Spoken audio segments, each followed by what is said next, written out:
عبد المطلب کے زمانے میں یمن کا علاقہ شاہ حبش کے ماتحت تھا۔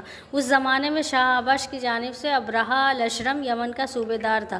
اس نے یمن میں ایک معبد تیار کیا اور اہل عرب کو ترغیب دی کہ بجائے کعبے کے اس یمن کے مندر کا حج کیا کریں، لیکن اس کو اپنی اس تحریک میں کامیابی نہ ہوئی، بلکہ عرب کے ملک کے ایک باشندے نے موقع پا کر اس مندر کی تذلیل کے لیے پاخانہ پھیر دیا۔ ابرہہ نے جوش انتقام میں مکے پر چڑھائی کی اور اس کی فوج میں ہاتھی بھی تھے، اس لیے مکے والوں نے اس فوج کا نام اصحاب الفیل اور اس سال کا نام عام الفیل رکھا۔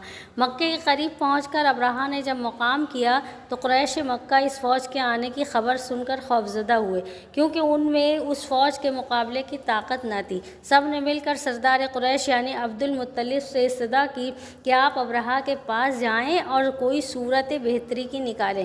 چنانچہ عبد المطلب ابرہہ کے پاس پہنچے۔ اس نے جب ان کی شریف و وجیح صورت دیکھی اور ان کی سرداری کا حال سنا تو بہت متاثر ہوا اور عزت کے مقام پر بیٹھایا اور آنے کا مقصد بھی دریافت کیا۔ عبد المطلب نے کہا، آپ کے لشکر نے میرے 200 اونٹ پکڑ لیے ہیں، وہ مجھے دلوائے جائیں۔ ابرہہ نے کہا کہ میں تم کو بہت عقل مند اور ذی ہوش شخص سمجھتا تھا، لیکن میرا خیال غلط نکلا۔ تم کو معلوم ہے کہ میں خانہ کعبہ کو مسمار کرنے آیا ہوں۔ تم نے اپنے اونٹ لینے کی تو کوشش کی، لیکن خانہ کعبہ کے بچانے کی کوئی تدبیر نہ کی۔ اس پر عبد المطلب نے فوراً جواب دیا کہ میں تو صرف اونٹوں کا مالک ہوں، مگر اس گھر کا بھی ایک مالک ہے، وہ اپنے گھر کی خود حفاظت کرے گا۔ یہ جواب سن کر ابرہہ برہم ہوا اور اس نے کہا کہ اچھا، میں دیکھوں گا کہ رب البیت مجھ کو